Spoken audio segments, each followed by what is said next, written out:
A ver, ¿qué es la creatividad en realidad? Siempre pensamos en ella como, no sé, un don, cosa de genios, o es algo que se puede trabajar. Pues de eso va esto. Vamos a meternos de lleno a separar el grano de la paja, a ver qué dice la ciencia y a descubrir el poder que tiene para transformar las cosas. Fijaos en esta frase. Es potentísima. Y nos sirve para abrir boca y contar la increíble historia de Elizabeth Layton. Su caso es, es el ejemplo perfecto de cómo la creatividad puede darle la vuelta a una vida por completo. Pero por completo, incluso cuando todo parece negro. Imaginad la situación. Elizabeth Layton, 68 años y décadas de una depresión terrible que le había quitado las ganas de todo. Pero de repente su vida pega un giro total. Su hermana le dice, oye, ¿por qué no te apuntas a clases de dibujo? Y lo que empezó como una simple clase se convirtió en su nueva misión en la vida. Llegó a crear casi 1000 obras, 1000. Consiguió que la reconocieran en todo el país, pero lo más importante es que volvió a encontrar un propósito. Su historia es que lo ilustra a la perfección, ¿no? El potencial que tiene la creatividad como una capacidad humana, algo fundamental y que nos construye. Claro, la historia de Elizabeth es increíblemente inspiradora, pero nos deja con una pregunta de fondo, ¿verdad?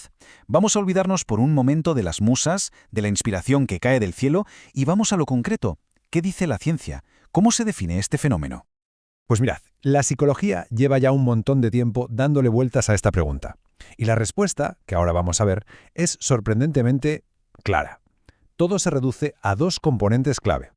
Aquí está el quid de la cuestión. Para la ciencia, la creatividad es como una moneda de dos caras. No se pueden separar. Por un lado está la originalidad. La idea tiene que ser nueva, sorprendente, algo que no se le había ocurrido a nadie antes. Pero con eso no basta. La otra cara es la adaptabilidad, o sea que sea útil, que resuelva un problema, que aporte algo de valor. Piensa en ello. Una idea puede ser rarísima, muy original, pero si no sirve para absolutamente nada, pues científicamente no se considera creativa. Y esto nos lleva a una distinción que me parece fundamental.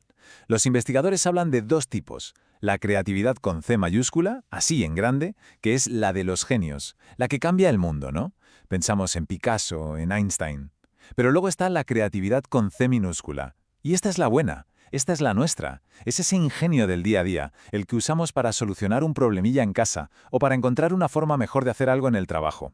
Y la gran noticia es esa, que esta creatividad, la pequeña C, está al alcance de todo el mundo. Vale, si todos tenemos acceso a esa creatividad con C minúscula, la pregunta es, ¿hay un perfil de personalidad creativa? ¿Hay gente que nace así?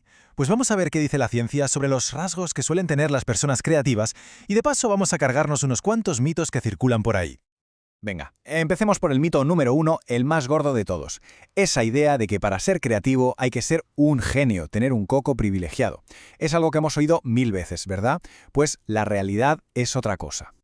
Y aquí tenemos el dato que lo desmonta todo. La investigación lo deja clarísimo. Aunque hace falta un cierto nivel de inteligencia, claro, no hay que ser un genio, con un coeficiente intelectual de 120, que sí, es más alto que la media, pero es el que tienen muchos universitarios, es más que suficiente para alcanzar los niveles más altos de creatividad.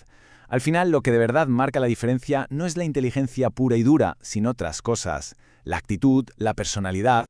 Y hablando de mitos, esto nos lleva a otro clásico de los clásicos, el del genio loco. ¿Es verdad que hay una conexión ahí entre ser muy creativo y tener problemas de salud mental? La imagen del artista torturado vende mucho, pero ¿cuánto hay de verdad en todo eso? Pues como casi siempre, la realidad es mucho más enrevesada que el mito. A ver, por partes.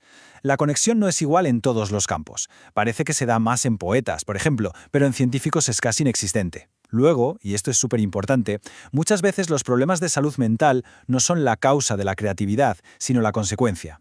La consecuencia de llevar una vida en la que no te entienden, te rechazan, y lo más alucinante es que la gente muy creativa suele tener como mecanismos de defensa una fortaleza de carácter muy grande que les permite usar esa creatividad no como un síntoma de su malestar, sino como una herramienta potentísima para salir adelante. Bueno, ya hemos quitado bastante paja de en medio, ¿no? Hemos desmitificado un poco qué es esto de la creatividad. Así que ahora vamos a lo práctico. La pregunta del millón, ¿cómo se puede cultivar? Vamos a ver qué condiciones, tanto dentro de nosotros como en nuestro entorno, hacen que la creatividad florezca. Y aquí hay una idea clave, un principio fundamental para entender esto, la famosa regla de los 10 años. Es que las grandes ideas, las contribuciones que de verdad marcan la diferencia, no salen de la nada, por arte de magia. Como se ve en este proceso, hace falta más o menos una década. Una década de meterse hasta el fondo en un tema, de practicar y practicar, para llegar a dominarlo. Y solo cuando tienes esa base tan sólida, es cuando puede surgir una creatividad que de verdad lo cambie todo. Y claro, no todo depende de uno mismo. El entorno, el ambiente, juega un papel que es, vamos, crucial. La creatividad necesita un terreno fértil para crecer, ambientes donde te apoyan, que son abiertos, donde tienes libertad para probar cosas. Y por el contrario, se marchita, se ahoga cuando hay mucha presión de tiempo, cuando te están vigilando todo el rato o te critican constantemente. Esto es clave pensarlo en la educación, en el trabajo, y es que resulta que es mucho más fácil matar la creatividad que ayudarla a crecer. A ver, hemos aprendido un montón de cosas, pero la creatividad sigue siendo un terreno lleno de misterios, así que para ir terminando vamos a asomarnos un poco a esas grandes preguntas que los científicos todavía tienen sobre la mesa, lo que aún no sabemos. La primera, como no, es el eterno debate. ¿Se nace o se hace? ¿Genética o ambiente? Los estudios nos dicen que sí, que parece que hay una base genética para ciertos rasgos creativos, pero es algo súper complejo, o sea, no existe el gen de la creatividad. La pregunta de verdad es cómo esos genes bailan con nuestras experiencias, con la educación que recibimos, con la cultura. Desenredar esa madeja es un reto enorme. Otra pregunta que a mí me parece fascinante. ¿Recordáis la diferencia entre la creatividad con C mayúscula y con C minúscula? Pues bien, la genialidad de un Einstein, esa C mayúscula, ¿es solo una cuestión de cantidad? Es decir, ¿es lo mismo que nuestro ingenio del día a día pero multiplicado por 1.000.000? ¿O es algo cualitativamente diferente, un salto a otra forma de pensar? Pues la verdad es que todavía no lo sabemos. No sabemos si es una diferencia de cantidad o de calidad. Y ya, para terminar, una pregunta más filosófica si se quiere. ¿Qué lugar ocupa la creatividad entre las virtudes humanas? ¿Es una herramienta neutra que se puede usar para el bien y para el mal? ¿O está ligada a la fuerza con otras cosas buenas como la curiosidad, la valentía, la perseverancia? Entender cómo se relaciona con la bondad o la integridad es un campo de estudio que la verdad es apasionante y tiene muchísimas implicaciones.